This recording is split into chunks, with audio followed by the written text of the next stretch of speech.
Praise the Lord. இந்த நாளில் கூட என்னோட வாழ்க்கையில் நடந்த ஒரு சிறிய சாட்சி உங்கள் இடத்துல நான் ஷேர் பண்ணிக்கிறேன். சின்ன வயசுலேருந்து பார்த்தீங்கன்னா என்னோட அம்மா அப்பா 2 பேருமே ஒர்க்கிங். ஸோ நிறைய நான் அவங்களோட டைம் ஸ்பெண்ட் பண்ண மிஸ் பண்ணியிருக்கேன். நிறைய காரியங்கள் அப்படி நான் சின்ன வயசுலேருந்து மிஸ் பண்ணியிருக்கேன். ஒரு நாள் என்ன ஆச்சுன்னா, எப்போவுமே நான் ஆட்டோவில் தான் ஸ்கூல் போவோம், ஆட்டோவில் தான் வருவேன். ஸோ ஒரு நாள் ஆட்டோமேன் ஸ்கூலுக்கு கூப்பிட வரல. அப்போ நானும் என்னோட ஆட்டோவில் என் கூட வர ஒரு பிள்ளையும் 2 பேரும் என்ன பண்ணோம், ரொம்ப நேரம் வெயிட் பண்ணி பார்த்துட்டு ஆட்டோமேன் வரலன்னு சொல்லிட்டு நாங்கள் 2 பேரும் என்ன பண்ணோம், அப்படியே ஸ்கூல்லேருந்து நடந்து வந்துட்டோம். அப்போ பார்த்தீங்கன்னா நான் ஒரு 5th ஸ்டாண்டர்ட் படிச்சிருந்தேன். அப்போ எனக்கு ஒரு 10 வயசு வச்சுக்கோங்களேன். ஸோ எங்களுக்கு வழி தெரிஞ்சதுனால நாங்கள் என்ன பண்ணோம், அங்கேருந்து அப்படியே நடந்து வீட்டுக்கு வந்துட்டு அப்புறம் என்ன ஆச்சு, அம்மா வந்து ஈவினிங் தான் வருவாங்க. அதுக்கு முன்னாடி நான் அப்படி நடந்து வந்துட்டேன், ஆட்டோமேன் வர லேட் ஆயிடுச்சு, நான் ஸ்கூல் வந்து தனியாக நடந்து வந்துட்டேன்னு சொல்லிட்டு என்னோட ரிலேட்டிவ் ஒருத்தவங்க என்ன செய்தாங்க, நைஃப் எடுத்து நல்லா வந்து அதை வந்து ஹீட் பண்ணி என்னோட இந்த கையில் வந்து சூடு வச்சுட்டாங்க.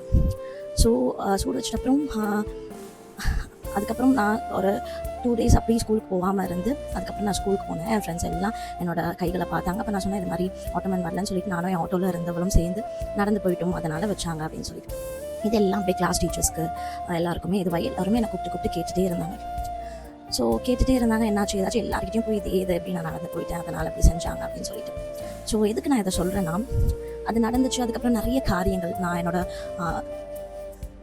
ஸ்கூல் லைஃப்பில் நிறைய நான் மிஸ் பண்ணியிருக்கேன். பிகாஸ் 2 பேருமே ஒர்க்கிங்னால ஒரு ரிப்போர்ட் கார்டாக இருக்கட்டும் சரி, இல்லை ஒரு ஓப்பன் டே ஆகட்டும் சரி, நான் மட்டும் தான் அந்த கிளாஸில் தனியாக வருவாங்களோ, சம்டைம்ஸ் வருவாங்க, சம்டைம்ஸ் அவங்களுக்கு பெர்மிஷன் கிடைக்காது, வர முடியாது, நான் மட்டும் தான் தனியாக உக்காந்துருப்பேன். இப்படி அநேக காரியங்களில் நான் என்ன சொல்கிறது, தனிமையை நிறைய நான் உணர்ந்திருக்கேன். ஸோ அப்படி இருக்கப்போ இப்போ ஒரு ஃபியூ டேஸ்க்கு முன்னாடி நான் என்னோடய பர்சனல் ப்ரேயரில் இருக்கிறப்ப அப்படியே என்னோட சிறிய வயதில் இருந்து உள்ள காரியங்கள் எல்லாமே யோசிச்சு பார்த்து அப்படியே தேவன் இடத்துல நான் அழுது கொண்டே இருக்கும் போது தேவன் இப்போ நான் சிறிய வயதில் கோ த்ரூ பண்ண காரியங்கள் எல்லாவற்றையும் காமிச்சு கிட்டத்தட்ட 20 இயர்ஸ்க்கு அப்புறம் எல்லா தருணத்துலையும் நான் கூட இருந்தேன். நீ இப்போல்லாம் தனிமையில் இருந்தியோ சரி, நீ ஸ்கூல் போகும்போதும் சரி, எல்லா காரியத்தையும் நான் உன்னோட இருந்திருக்கேன். யூ டோன்ட் நோ, உனக்கு தெரியாதது அப்படின்னு சொல்லிட்டு அவரை அன்புனால நான் நிரப்பப்பட்டேன். அப்போ கிட்டத்தட்ட ஒரு 20 வருஷம்க்கு அப்புறம் தான் என்னால் அதை உணர முடிஞ்சிச்சு. எல்லா தருணத்துலையும் you was with me, you was for me, you never left me alone அப்படின்றது 20 வருஷம்க்கு அப்புறம் தான் நான் அதை உணர்ந்தேன். அப்போ என்னோட ப்ரேயரில் அவரோட அன்புனால நான் நிரப்பப்பட்டேன். எதுக்கு நான் இப்போ இதை சொல்கிறேன்னா, அவங்க இடத்துல அநேக நேரத்தில் நம்மளுக்கு தெரியலை, நம்ம தனிமையில் இருக்கோம், நம்ம மற்றவங்களால காயப்படுத்தப்பட்டிருக்கோம், அநேக இடத்துல நம்ம புறக்கணிக்கப்பட்டிருக்கோம் அப்படின்னு சொல்லிட்டு நம்ம மாத்திரம் தான் அதை கோ த்ரூ பண்ணுறோம் அப்படின்னு நம்ம நினச்சிட்டு இருக்கோம். ஆனால் அப்படி இல்லைங்க.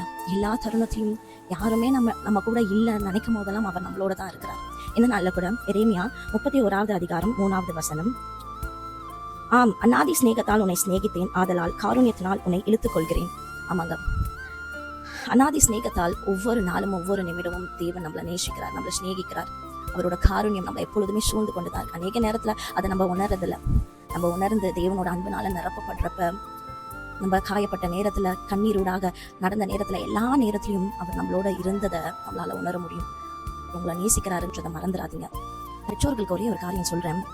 நீங்கள் ஒர்க்கிங் பேரண்ட்ஸாக இருக்கலாம், இல்லை ஹவுஸ் ஒய்ஃபாக இருக்கலாம், ஒரே ஒரு காரியம் மாத்திரம்தான், பிள்ளைகளை தேவனுக்கு நேராக, அது ஜப வாழ்க்கையாக இருக்கட்டும் சரி, வேத வாசிப்பாக இருக்கட்டும் சரி, தேவனுக்கு அடுத்து அவங்கள அந்த பாதையில நடத்த வேண்டியது பெற்றோர்களோட பெரிய கடமை. அது மாற்றம் இல்லாமல் எல்லா காரியத்தையும் தேவனுக்கு அடுத்து பிள்ளைகளுக்கு சொல்லிக் கொடுக்க வேண்டியது பெற்றோர். தேவனுக்கு அடுத்து ஒரு பிள்ளைகளோட வாழ்க்கையில பெற்றோர்கள் மிகப்பெரிய ஒரு ரோலை வந்து பிளே பண்றோம். So never fail. எந்த பகுதியிலையும் அதை வந்து மிஸ் பண்ணிடாதீங்க. இதை ஒரு ரிக்வஸ்ட்டாக தான் நான் உங்கள் இடத்துல கேட்டுக்கொள்கிறேன். எல்லா பெற்றோர்களும் spend time with your kids. தேவனுக்கு நேராக அவர்களை நடத்துங்க. எப்படி ஜெபிக்கணும், எப்படி வேதத்தை வாசிக்கணும், எப்படி இன்னும் தேவனை இன்னும் அறிஞ்சு கொள்ளலாம் என்று கற்றுக் கொடுங்க. முடிஞ்ச அளவுக்கு உங்களோட பிள்ளைகளோட டைம் ஸ்பெண்ட் பண்ணுங்க. நீங்கள் கற்றுக் கொடுக்குற ஒவ்வொரு காரியமும், தேவனுக்குள்ளாக கற்றுக் கொடுக்குற ஒவ்வொரு காரியமும் அவங்களோட வாழ்க்கையில் ஒரு பெரிய இம்பாக்ட் அது கிரியேட் பண்ணும்.